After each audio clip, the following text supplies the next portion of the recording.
Hello folks and welcome back to Dune Spice Wars.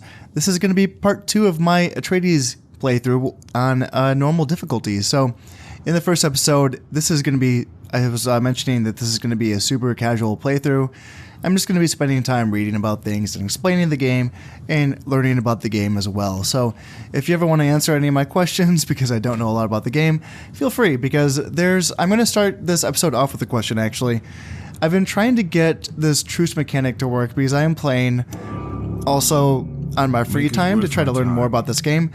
And being as the Atreides as the house that's all about diplomacy and political stuff, I'm trying to get this treaty to work because in this new patch, what we have now is there's actual diplomatic statuses where you are either in conflict or you are in a ceasefire, basically, a truce. And everyone starts off in conflict. And obviously, when you're in conflict, you are... Why does it say... So why is trading allowed when you're in conflict? That's a little confusing to me. Because I thought that was the change. Because what I want to do is I want to get a non-aggression pact and... Oh, is there... Okay, so is there a third... Is there a third tier? Is there like conflict and then war and then like truce? So only when you actually attack or are being attacked by someone do you get a ceasefire with someone? Is that what happens? Make it worth my time. That might be the case actually. Okay, I've been really trying to figure that one out because... In my last playthrough as the, I was playing the Atreides on just easy on my own time, just trying to figure things out, and I never went to war with anyone. I was just being peaceful the whole time, and so I never tried to do a ceasefire during war. Make it so maybe that's the case. Okay, we're gonna keep an eye on that and see what happens, because I thought that trading was not allowed when you're at war with someone, and here it says that you actually can trade during conflict. So I'll keep an eye on that and see if that actually changes.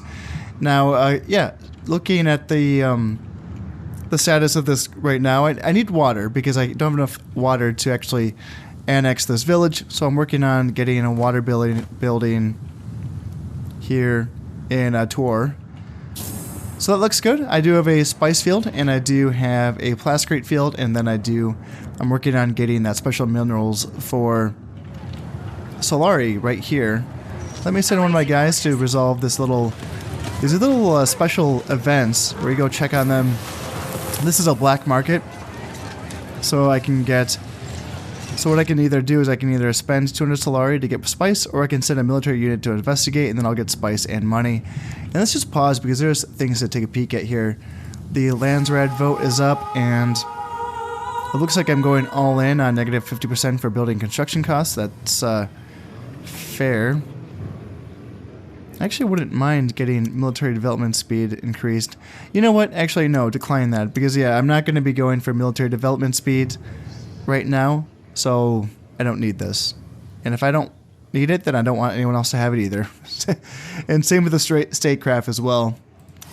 So, let's keep that. And then, development research. Which direction do I want to go in now? So the economy branch is still very, very good.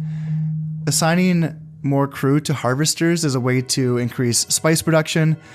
This is going to cost manpower, but this is a good option. However, I feel like this is more the Atreides way. If I go embrace culture, and this is going to decrease the peaceful annexation costs, and it's also going to decrease the water upkeep for villages, and it's also going to increase the amount of Solari I get per village. That doesn't seem too bad. And this is going to decrease the water upkeep for military units and the water upkeep for villages. Local hubs is going to give me more knowledge. Knowledge increases the rate at which the tech trees, tech up and research things. So knowledge is always good. And then resource production in villages with exactly one building. That's a weird one. So you have to keep only one building in villages and then you'll get a boost. It seems like a good early game. A good early game thing, though, you know? It's something to keep an eye... You know, maybe that's what I do. That's going to increase the rate that I tech up, and it will increase my production in a lot of my villages, because, yeah, my villages, a lot of them only have one building, so... Yeah, let's do that. And ongoing siege, that's that, and then imperial attacks. So, what's going to happen here? It looks like we're up to... So one spice is being sold for 2.2 Solari, and that's pretty good. So I might want to raise the amount that I'm selling. Make a bit more money that way. And I'm still stockpiling enough. You can see that I have to pay 152. And this is going to tell me how much I'm going to have at the end of my 24 days. So in the green means that I'm good. So how about I do that? How about I keep it there? And raid detected. So I'm going to be raided here. Looks like it's just one unit coming in, and I do have 3 militia hanging out in this village. So I should be good there. Got a trade request from Mr. Harkonnen himself. What do you want? Let's see what he wants. So he wants some plascrete and some influence. And he'll give me intel, money, and spice. You know what? I'm good on that. And then what else? Construction complete, and then Landsrad results. This is going to tell me who won. And, okay, so I didn't get anything that I wanted. House Carino actually got the building construction costs. And then the military and statecraft developments were also went through. So, it is tempting to actually switch up my development strategy just to take advantage of this. Yeah, that is an idea. So maybe once I'm done teching up on this, I'll switch my strategy and start to... Because I want to make use of what I have, you know? And if I can get a statecraft development and a military development at half the speed, then that is worth it. Even though it's not ideal, it's worth going for, I think. Alright, so that's all looking good. And these buttons up here are going to tell me what buffs are in place from whatever treaties went through. Or not treaties, but whatever... What are they called? Charters? Not charters. They're called... What are these called? I can't remember. It's something... resolutions. Right. So these are always going to tell me if I have a negative or positive resolution affecting me. And in this case it says, you know, statecraft completion speed upgraded by 50%, and same with military as well, so that's worth keeping an eye on. And now I have an agent who's unassigned. I can assign him. Let's see, Gardy, what do you got? So you're an engineer, and you're going to give me a global production increase of plascrete. Awesome. So where do I want you? And manpower seems good. Money seems good, you know, because you get manpower for going to Spacing Guild. You get money for going Chom, and you get influence for going Landsrad. Now, what I'm thinking is this. If I get a boost, a 50% increase to the statecraft completion speed, then I can go Intelligence Network, and this is going to give me buffs for going either Chom or Landsrad. So agents assigned on either Chom or Landsrad are going to give 100% more Solari or influence. Now, I typically don't prioritize Chom or Landsrad, but because I have this, you know, statecraft completion speed boost, that's what I'm thinking. So what do I want? Money or influence? I think I want influence, because if I'm losing resolutions to the House Carino, screw that. Like, I want influence. So let's do that. Let's get you here. Let me double check. That was Chom or Landsrad, right? Yes, Chom or Landsrad. Let's do that. And yeah, let's start working on getting some influence right away.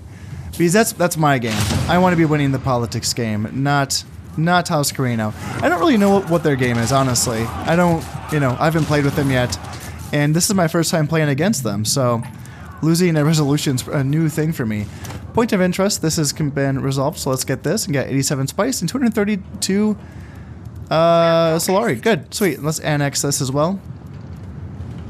Good stuff. Looks like my militia will be able to fend off this one raider here. So that's looking good. And let's hang out here for just a little bit until we get some more militia in here. Obviously, I need to wait until that's completed annexing first. I think looking around me, the next step might be going to this province because it does have these geothermal energy, which is going to increase my my fuel cell production. All right, so this is complete, and let's start getting the processing plant. Where are you? Processing plant. So I can get increase to my Solari production with that. And militia, do I have enough? Yeah, I don't think I want veteran militia here. I don't think so. There's a lot of deep desert around me. See, this is virtually impassable unless you're a Fremen up here. So enemies would have to come through this area, which I'm planning on taking, or like this area, I suppose. But yeah, I don't think I should be spending money on veteran militia right now, so let's just go with the basic militia, ranged, and demolition. And I don't know if the demolition are worth it, to be honest. I'm just going with it to, you know, try things out. So let's see, what do we got? The Cho Market's now open. Oh, fun. So now this is like a new thing, and I actually needed to ask one of my roommates who actually does play around with stocks a little bit to explain things to me, because I do not. I typically do not understand this stuff, so this is probably very basic to anyone that understands this type of stuff, but to me I needed to kind of like think this over a little bit. So here's our stocks, and this is, if you go down, like it shows you this, and this doesn't really tell me much, but then it go down 270 days, so the prices are booming, right? And then they kind of leveled out right here. So I can buy 20 stocks for 598, or I can buy 5 of them for 150. I can sell 5 for 123, or sell 20 for 490. Now I can't sell anything because I don't have any. Well, I do. No, so I do start off with 5. And House Carino starts off with 30, so they have a bit. Harkonnen has 15. The idea is whoever controls 50% of the shares wins the game. So even though I'm not going to be really playing this game, I don't really intend to win using the Cho market. I want to stay in the game. I don't want to really fall too far behind here. You know, I want to stop House Carino and the Harkonnens from winning this way. So I do have to invest something in this. And if the price ever goes super high, then I can just sell it and try to make some money back and then buy more if and when the prices go low again. So this is going to tell me the purchasing price per stock, selling price per stock, on sale shares. So I think that says that there's 117 available. I think that's what that means. Yeah, I'm not 100% on what that means, but I think that's what that means. I don't know. It pops up every once in a while saying that there's more, stocks to sell. So I think since I can afford it, I mean, I have 1,000 Solari already, and I can spend 600 on 20 stocks. It seems like a lot of money. It probably is, but I'm making 44, plus 44 a turn or a day or whatever that means. So I guess, yeah, let's just buy 20 stocks, and then I'll be above House Harkonnen. So that feels good. And what do we got here? So we have a little, what would you call this? Like, not a mission, but this is an event. Yes, an event. ECAS Envoys. So a group of famous sculptors has settled into the city to get inspiration from Arrakis landscapes. They are looking for a patron. So there's options here. And these are usually going to be buffs. If this is red, then this is going to be something where you might lose something. So you might lose an agent because he becomes a turncoat or something like that. But in this case, it's a buff. It's a potential buff. What you can do is get 500 hegemony, and that, of course, is one of my win conditions. So I can either pay 1,000 Solari, which I don't have, and get 500 hegemony. That's if I want to commission a masterpiece from these sculptors. However, I can also help spread culture, and that just means taking over villages. Now, in this case, it says take over one of 2 new villages. So I just need to control one more, or take over one more village, and I will get 500 hegemony. So I think that's going to be the way I'm going to try to go here. It's still early game, so taking over villages is still very, very good thing to do. Let's dismiss that just to get rid of it. And let's see, I'm working on my militias. Yeah, so my militias are going to be finished soon enough. So let's head on over to this village. There's only going to be 2 militia here, so let's go take them out. I can win that with my 2 soldiers. And then after that, I'm looking towards... What do we got? Construction complete. Good. So I'm looking towards this here. This is a special region, and this is... What is it called? The White Rift. And these are really cool. I was really glad that they added a bunch of these to this game because they look so unique. They look awesome. I love it. Let me go check out this combat over here to make sure that we're going to do it well.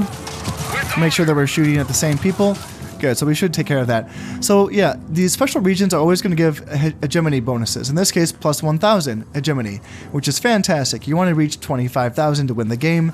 Now, like I said before, I am going for a political victory, so hegemony is not going to be the thing that I'm really shooting for, but it's still nice to have just to stay in the race.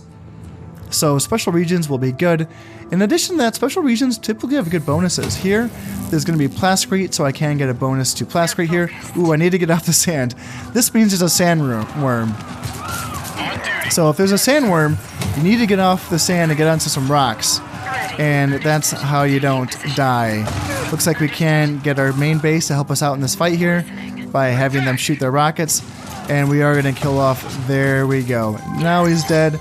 And we have enough resources to annex this village. Perfect. And yeah, sandworm detected. Good, good. Take care of that. Looks like we did auto deploy our harvester. And he's just going to deploy. There we go. Perfect. And yeah, so special regions. Let's look at this real quick. So this is going to have +1 militia, so you can put 4 militia in here. And then it's going to also give 50 Solari per enemy unit dying in allied territory. And I'm pretty sure that means everywhere.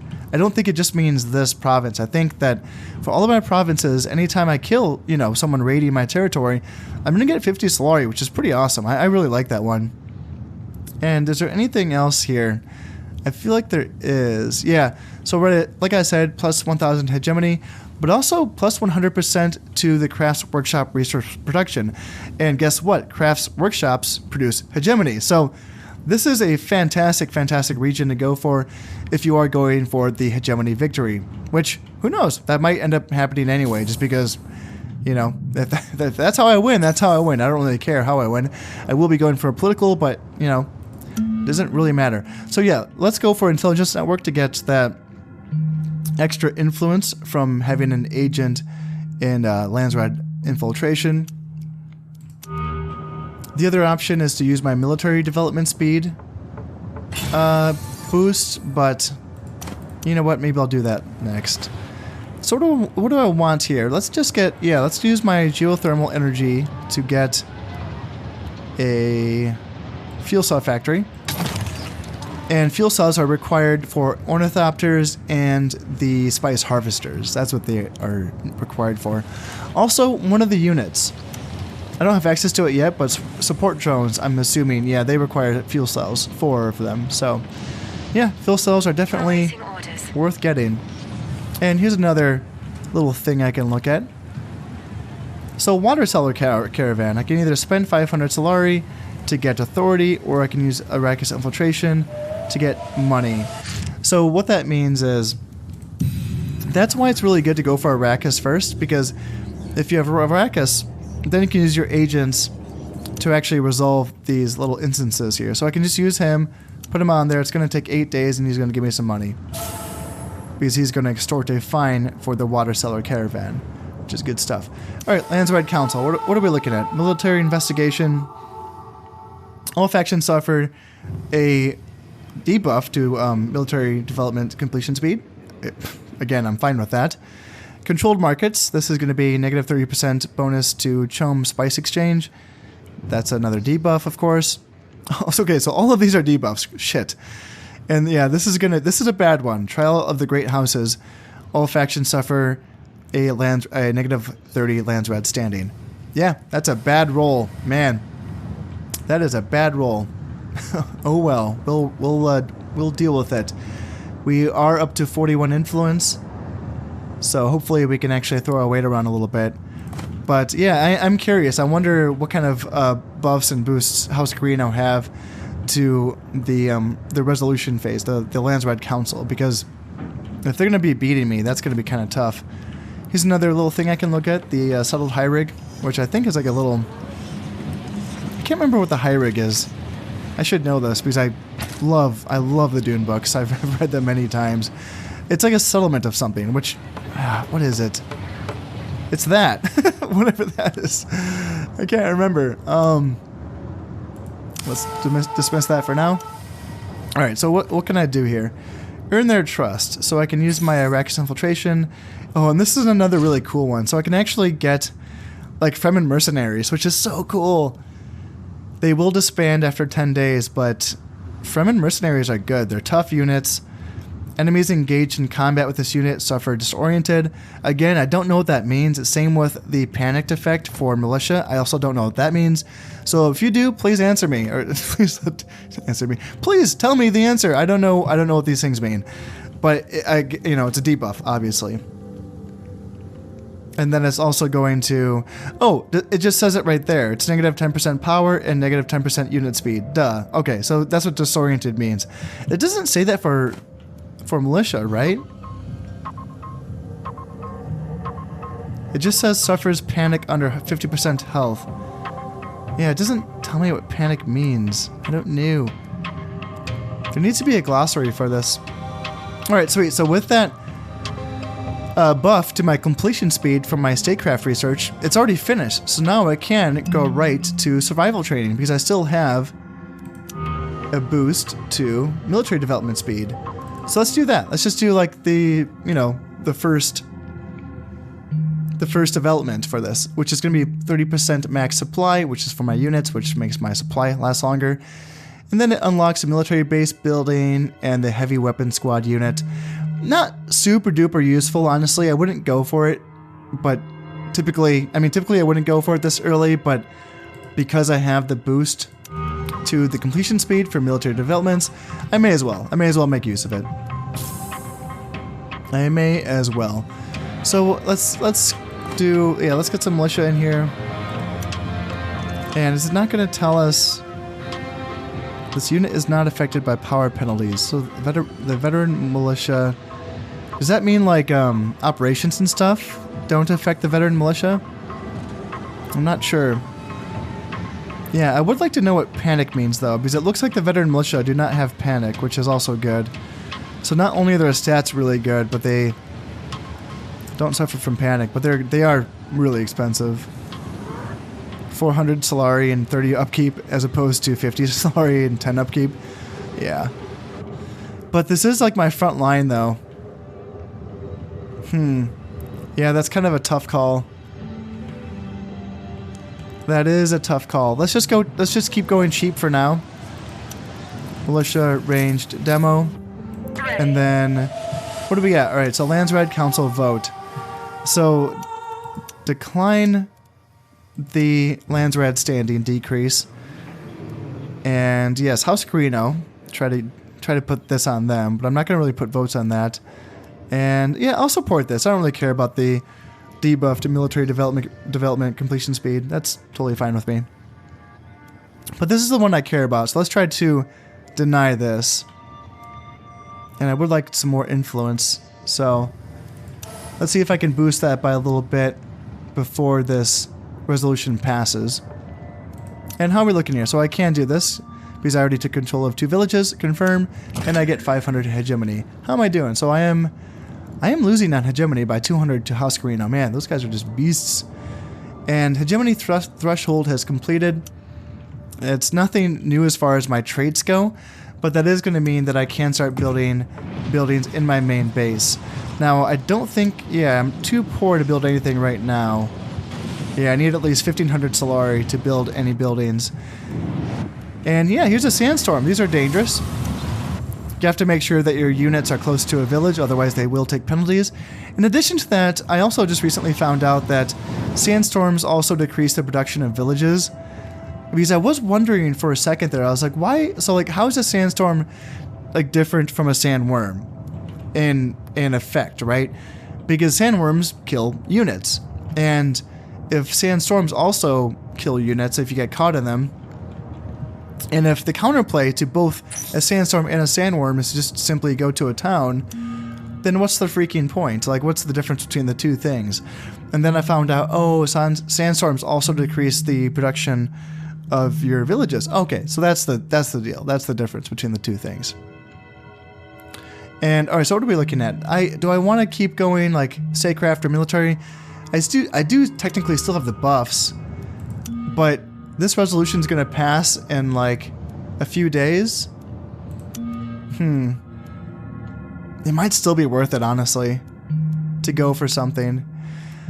Spy and Logistic, because this is already out of the way, I usually don't do this early while playing as House Atreides, but man, Spy and Logistics is a really, really good one. And now that I just already have this, I may as well go for it. Plus 150% agent recruitment speed for extra agents is fantastic. And extra intel production is very, very good. That's a very good one. Yeah.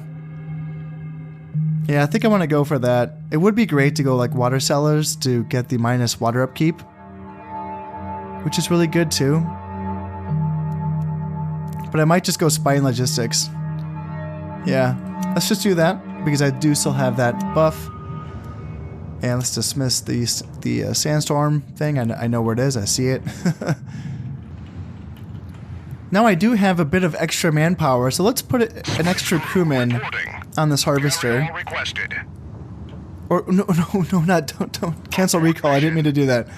This guy, add crew. So I'm making 19 spice per day now, and if I add a crewman, up to 24. So extra 5 spice per crewman, which is pretty good. Point of interest is investigated, so let's get that sweet Solari. Nice, that's pretty good. And then yeah, unassigned agent. I love having agents. They're so good. They're so good. Plasticrete production increase. Great. I love it. I love it. Now where do I want you? Maybe put you here because I have that tech. I have that development that gives 100% Solari upkeep or increase for this. So yeah, let's do it. Let's go chome and take advantage of the developments that I already have ready to go. And, you know, I do have enough intel now, so let's start using my intel to actually get some of these operations going. So probe setup, this is just kind of a scout, basically. I don't really know too much of what the point of this is. It reveals all information and units in a region. What's really the point when you can use ornithopters is my thought. However, and I don't know if this is new, but it also advances the detection of any siege in the region. And that one seems like a good one because having or being allies with sieges is a way of gaining hegemony, I believe. It does give you other boosts. You can trade with sieges as well, so... And for those of you who aren't aware, sieges are basically like the local Fremen. They are not the faction Fremen that are being played in the game, but they're like the locals, like the loose Confederates, I guess you could say. And what you can do is you can find them, but you have to find them first because they're in these hidden caves, and so you have to find them. Then you can trade with them, you can build relationships with them, and then you can eventually have an alliance with them. And from there, I feel like you can do something else, but I can't quite remember. So, with all of that being said, this seems useful for that. So in a way, I feel like you can use the probe setup to, you know, search for sieges in any of my territories. Because they could be right here. Let's see, that's not this. So where do I start looking? Like, let's just do that, actually. Well, before I do that, let's look at these other ones. So Gear Sabotage is a good one because it decreases unit power and speed for enemies, and it also decreases missile battery power as well. So you launch this, and then when you attack something. When you're attacking something, you put this on that village, and those units are going to be less powerful, basically. I don't think it's really useful on basic militia-like villages, or not militia villages, but basic, like, unconfederated villages. But when you're actually going to war with another faction, I feel like this is a good one. Supply drop is a fantastic one. This is going to give your units extra supply and extra health. This is the thing that can allow you to cross deep deserts, is using a supply drop to actually make the trip, which is good. Scavenger team. This is going to convert 50% of the power of dying military units into money. So I suppose that's pretty self-explanatory. I think that also... See, now this doesn't exactly explain everything. Is this just the enemy's dying military units, or is it all of our units? Is it my units and their units? Is it going to convert all of our power into Solari, or is it just going to do the enemies? I'm not sure about that. And then apply to allies, plus 50% resources from pillaging a village. And that's also kind of confusing. Does that... Like what? Is that for, like, allies in teamed games, like 2v2s? Or does that, like, allies if you have a truce with someone? Like, what is it? Like, I don't know what that means. Or is it just, like, my guys? You know, like, if I put this operation on an enemy region that I'm attacking, and then I gain Solari from killing their units, then I also get an extra 50% resources from pillaging, because the Atreides can't pillage. They can only annex villages. Yeah, the scavenger... This is a weird one for me. I don't really understand it all. The wording's a little bit strange. What else do we got? So support intelligence. This is an Atreides specific operation. Operations launched on the zone apply negative 5% damage received for your team. This is another weird one. So does this just mean you launch it on, you know, any region that your guys are fighting and they take less damage? Is it that simple? Is that all this means? Because it makes it, the way it's worded, makes it sound like if this is launched and then another operation is launched, then you get the damage debuff. But that would be dumb, right? That's stupid. So I'm overthinking this, right? Like, you just launch this and you get a damage debuff, correct? Right? That makes sense, but the wording is weird. It's so weird. And that's the case for a lot of these things, unfortunately.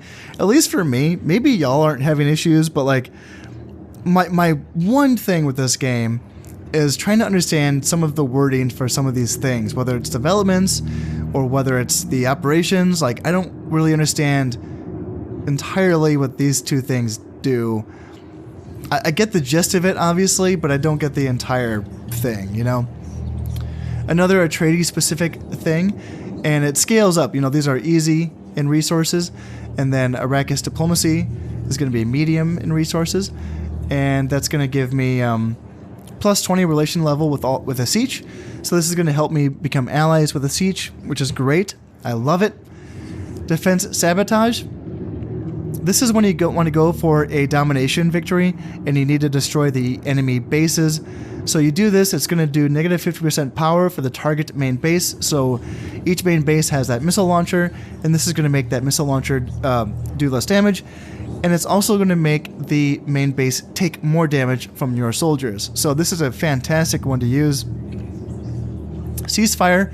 This is like OP, and I love that they made it an Atreides specific operation. It used to be available to everyone, and it used to be a lot easier. I think it was like an easy mode kind of operation, and it was way overpowered because it immediately interrupts and prevents battles.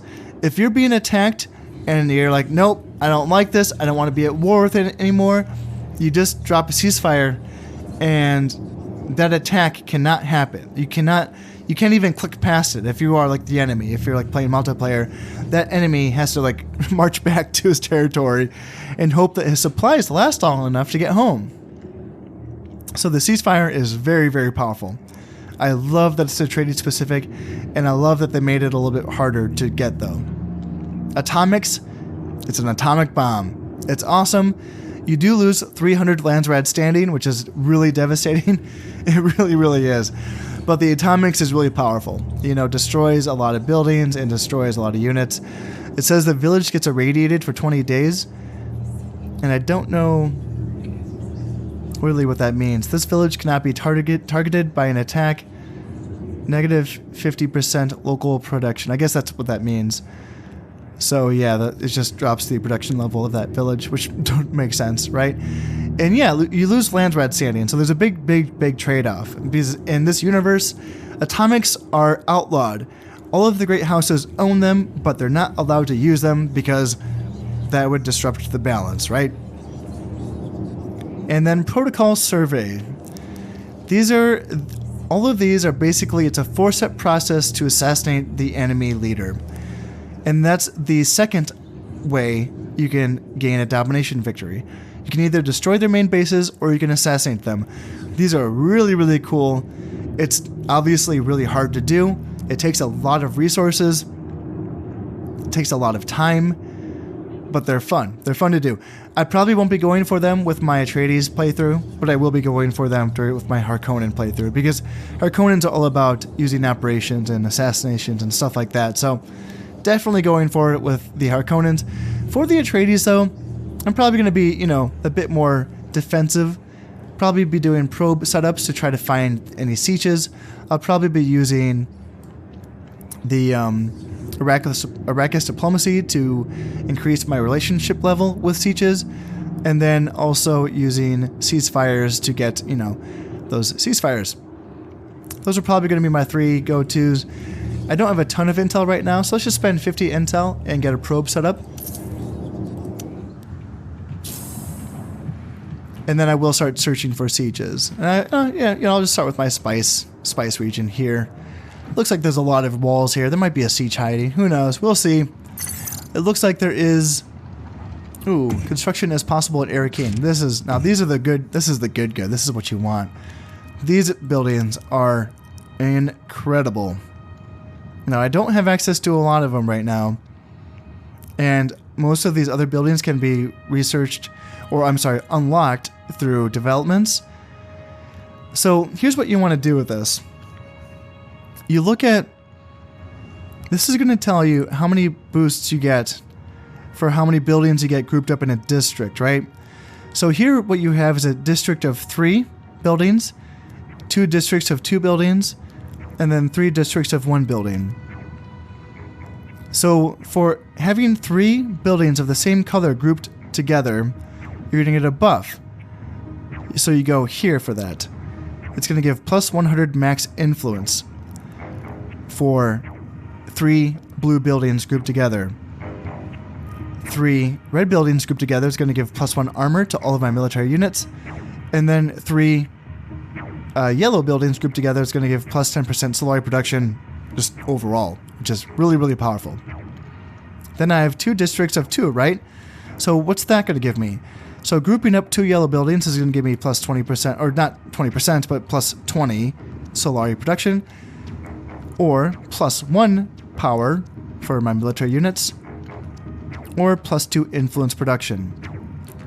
So it's kind of cool, right? So you do either like plus 2 influence production or plus 100 max influence. You can do plus 1 power or plus 1 armor, plus 20 Solari production or plus 10% Solari production. So what do you get for the ones? Well, these are also very, very good. Economy development completion speed is increased by 50%, and then same with military, and then same with statecraft or administrative, which is very, very good.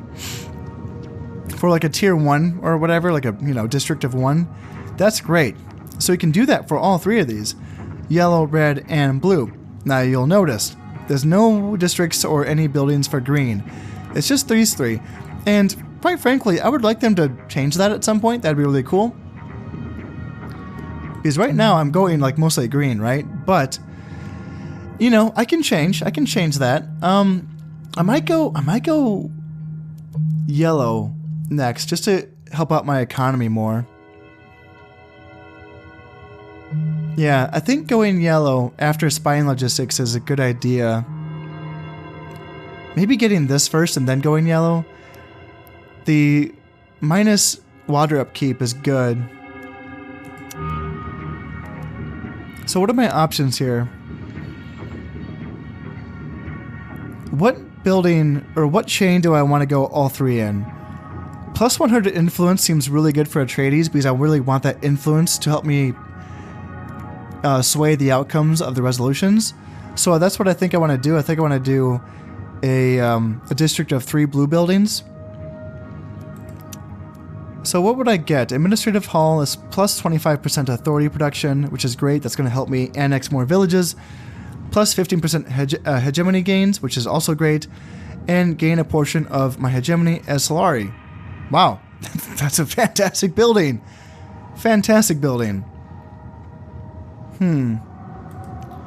But I feel like I want to get the 3 districts of 1 out of the way first, just for that increased development completion speed. That's more the direction that I'm thinking right now. So if I do the yellow, what would I get for the research building? Plus 3 knowledge, that's good, I do want that. And then plus 30% knowledge. Okay, that seems kind of redundant, but okay, I'll take it. And then minus 30% research hub upkeep. What is a research hub? I can't remember what that is. I think that's let me look at these buildings here. I have an option of a research hub. So yeah, the research hub, you know, guess what? It's going to give me knowledge. So plus 1 knowledge per day, which is really good. Like all of those things increase the speed that my developments increase. So, you know, that's not bad.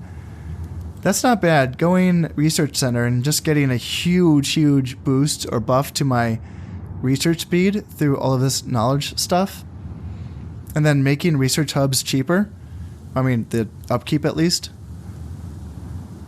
Yeah, let's do that. Let's do that. Yeah, it's expensive. I'm down to 11 Solari. My God. But it's going to be worth it. Trust. It's going to be worth it. And I have pretty good income, so I think that's going to be good. Yeah. Yeah, let's do that. So let's go back. Do I have militia here? Yes, I do. So let's send my guys back here. And let me check my developments. So which one? So yeah, I'm still getting I'm getting a production boost in all of my villages with only 1 building. So that is good, but I do need to start building secondary buildings at some point. Let's go. Or not. I mean, see, that's the thing. Like that research makes it really tempting to go wide, you know, and take more territories and just build 1 building in every village that you take. That is also an idea. I feel like the Atreides are good at going wide because the peaceful annexation ability lets you take places that you're not like linked to. Ooh, there's a spice field. Ooh, I should take that. Yep. Okay, yep, forget this. I'll take this later. Ready. I'm gonna go here. I want to get another trooper. Actually, do I need another trooper? Yeah, there's 3 militia, so I want to get another trooper here. Ooh, can I not do that? Oh, I'm too poor. God damn it. Okay, so I need to wait until I have 400 Solari, and then I can go here. Yeah, so the idea is I want to take things that are closer to the center of the map, and then leave things that are, you know, at the back of the map. See, like, no one's going to take this from me.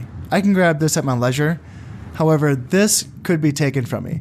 And I definitely want a second spice field. That's very, very important. I don't want to try to get by on just 1 spice field. Ooh, and there's another spice field here. But yeah, same idea. I can save this, right? I don't need this yet. Here, that's in the center. I do want that. Yeah. So, how am I going? Yeah, my Solari is going pretty fast here. Can I boost my money a bit? How's that going to affect my... I feel like I can sell. Yeah. Just sell it all. Sell it all. And I'm going to get there in no time. Perfect. Nice. That's what I like to see. Just making tons of money. Pretty peaceful so far. Oh yeah, I do have that probe set up, so let's do that and put a probe and just launch a probe operation, see if I can find any sieges here. And right away, let's just get another probe setup going. like right away. You know, I have the intel for it, so let's not waste intel. And is it time? It's almost time. All right, trade request from House Harkonnen. He wants Plascrete and a non-aggression. He's what? So okay. I mean, yes, I do want this. Absolutely. A non-aggression. Wait, so why can he propose this, but I can? Okay, I swear, every time I propose a non-aggression pact, I mean a truce, it always gets denied. Always, always, always. And yeah, he's not doing anything different than I am. He's sent resources into a non-aggression pact. That's it. So does the AI just say no to this all the time? Because they have to me. Tell me otherwise. I mean, if you've experienced otherwise, please let me know. I'm going to accept this because I want a non-aggression pact. Absolutely. This means that if he goes to war with me, he's going to lose a Landsrat standing. He's going to take a big hit. And that's it. And this is a new thing. And what this also allows is that now we can start trading, or not trading, but we can start, we can get like other treaties to pass. And I can show you that once I accept this. Yeah, it's a bit expensive than Plascrete, but my Plascrete protection's insane, so that is totally fine. Let's do that. Yes, now I want to look at this. So now we have a non-aggression pact, and now what we can do is... What do you want? Do a research agreement, which we can't do unless we are, you know, we are at a truce. So, a research agreement, and I've been wanting to do this for a while now. Cool. This would give me +2 knowledge and then plus 50% research speed for development already discovered by the other faction. Oh, sweet. So for any development that they've already finished, and if I try to research that same development, I'm going to get 50% research speed to that development. And then treaties cost 10% of my raw authority protection. Huh? Like upkeep-wise? Or what? I'm not exactly sure what that means. Or was that just the cost? Interesting. So a way that the non-aggression pact can be ended without losing Landsrat standing is by spending 100 influence, and then you can just break the treaty that way, and then, you know, attack that way without the penalty. So that's nice. I like that. And I feel like I want to go for a research agreement. Just put that in. One of the bonuses of the Atreides is that the other factions don't have to pay influence to get treaties. So you'd think they'd say yes to this. I'm paying 10 influence and he's paying nothing. And this bar indicates that he would say yes. So let's see if he just takes that as is. And he accepts. Awesome. Wow, cool. Let's check out Chom because we got some Chom messages going on. All right, what do we got? So I can buy 5 for 180. I can't afford 20 of those. I mean, that is still relatively cheap, I'd say. 180. I did train that soldier, right? Did I not train that soldier? Ooh, I almost... Okay, so let's get another soldier going. There we go. Now, do I want to buy... How's everyone else doing? House Carino's at 30. Harkonnen's at 14. How'd they lose 1? How do you lose 1 share of Chom? Was that a resolution that was passed? Is that what happens? Interesting. Well, let's just buy 5 just so I can keep up with House Carino. It's still relatively cheap, I'd say. So let's do that. Imperial tax paid, all good stuff. Yeah, the exchange rate is only 1.3, so that's not great. So let's put this up a bit so I can obviously get more spice going. How's that look? 300 and... yeah, that looks good. And let's keep an eye on this, because if it continues to go down, then maybe I just buy 5 more. It's already down to 170. Yeah, let's try to remember to keep an eye on that. We will see if I can remember. All right, development research. So is there... just remind me if there's anything... Nope, nothing there. Only affects... Oh, okay. So I wasn't paying attention to what happened there. What were the last resolutions that passed? Did we lose the 30 lands red standing? I can't remember. But apparently I was targeted for the negative 30% chome to spice exchange. Okay. Well, I will deal with it. I will survive. Let's get another development going here. I did say I was going to go yellow tech right now because I am getting that yellow building for that increased development speed, you know, stuff going on my main building. So let's get this. +1 maximum assignable crew so I can get more crewmen in my harvesters. And that's also going to unlock the Harvester Works building, which I think is a building in my main base. And it also unlocks a trade agreement treaty, which is another treaty that I can use with factions that I have a truce with. So let's do that for sure. And actually, I want to test this out now. Like, let's see. Can I get a truce with the smugglers? Spend 31 authority. And like that says yes. Like that's what that means, right? Is that he wants it. If he doesn't want it, this would all be lit up down here. So trade, and then he accepted it. Oh, okay, man. Oh, thank God. Okay, I was starting to wonder. I was starting to think that the truce thing was like broken or bugged or something. I was really worried. Interesting. Cool. So yeah, now we have a truce with the smugglers. Great. I'm happy with that. Like, if I can just be like friends with everyone, that's the way that I want to play as Atreides. So raid detected. So it looks like I'm going to be raided here. Two shooters coming in. Looks like I will be able to defend against that with my 3 militia. But you know what? I do have soldiers right here, so I may as well come here and help out. Why not? Construction complete. So this building is complete. I don't think I can build another building. No, I can't afford anything right now. But I will get a notification when I can do that. So let's go in. Let's go in here and just help my buddies out, defend the little village. And where were we going next? Oh yeah, we were gonna go up here and take this other spice field. So let's do that.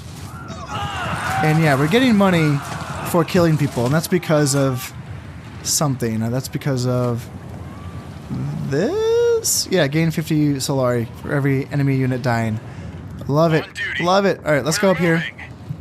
Let's not dilly-dally. Yes, sir. Let's get up here and get ready to attack Holdad. Sweet name. Holdad. I live in Holdad. Now we have a new Landsride Council coming in, so let's take a peek and see what we got here. So Imperial Audit is going to gain 30 Landsride standing. I like that a lot. Because I'm at 280 and the max is 500, so I have a ways to go for sure. Yeah, let's do that. Let's try to get the Landsrad standing. Economy development's completion speed is increased by 50%. That'd be really good for me because I already have a bonus of 50%, so that's like putting me down for really fast economy development's completion speed. But I want the Landsrad standing. I think that gives me good stuff. Like right now, I'm getting hegemony from it, and I think I could get more hegemony. I don't know. I think I get a bonus to my spice exchange rate, I think. Another thing I could do is get the Landsrad support. This is going to give me 3 Landsrad guards, which are some pretty badass units that come in. Pretty badass melee units. Honestly, not that interested. I'm not going for a really military-focused campaign right now, or game, right? That is, so I can leave her, give or take that on that one. These are both good, but I'm gonna really prioritize going for the Landsrad standing in this case. Let's come up here and take Holdad. And yeah, development research. So I think I want to keep going yellow tree for now. Or not. You know what? The water sellers contracts or contacts just seems like a good idea. Getting the negative 20% water upkeep for military units and villages just seems too good to pass up. So let's do that. Let's get that going. And let's take Holdad. Let's go, boys. Let's get ourselves a second spice field. How about it? Ooh, and what do we got here? Imperial Basin. Well, that's a big rock region. Cool. Awesome. Alright, let's focus on the battle. Make sure we're all targeting the same guys. And let's take them down. Let's make sure that no sandworm comes and snipes my shooter here in the back. Because, well, my guys are fighting on rock surfaces. They are safe from the worm. But this guy is not safe from the worm. He is definitely vulnerable. Any worm could pop up and eat him at any moment here. And what am I going to get with this territory? I wonder what special bonuses this region has besides spice. Wind strength is 4, which is pretty good. So what do we got here? Demo. Yeah, here comes the worm. So get back here. Get on that rock. And now that you're on that rock, you should be good. Good stuff. And down he goes. There we go. And let's annex this village. It's going to bring my water down to 1, so I definitely need to get more water. Where do I want more water? I only have 1 water building. Jeez, oh beats. I'm just living on the edge. Let's see. I have a lot of regions with 4 water, I think. So I have options. Guess it doesn't really matter too much. Let's do a wind trap here. And then I have an unassigned agent. Good stuff. And where do I want him? Put him on Spacing Guild for +2 manpower. Let's do it. And I need to keep using these missions. I keep forgetting to use these operations. So probe setup. Let's do probe setup on this region to see if I can find any sieges here. And let's vote on this. Yep, I want the +30 lands red standing. And I'll support this, and that's fine as well. There we go. Awesome. So we got a new place. Let's put some militia in there, and let's go right on and get a refinery going so that we can get that spice going. And this is feeling pretty good. At this point, I do want to get an airfield going, which is a building that I've not talked about yet. That's going to help me connect my further away villages from my core villages, because there's this really cool thing where I can use shuttle drops to bring troops quickly from one region to the next. And I'm really looking forward to showing that to y'all, because it's just a really, really cool thing. So that is something that I will be building maybe right away. I'm not quite sure, but I am going to call it here for this episode. So I hope you've enjoyed this one. I just want to say thank you very much for watching. If you know more about this game and you see things that I'm having trouble with, then by all means, stop by and, have a little chat about this game. I'd love to talk about it. But in the meantime, I've been Dune, and this has been Dune Spice Wars. Thank you very much, and goodbye.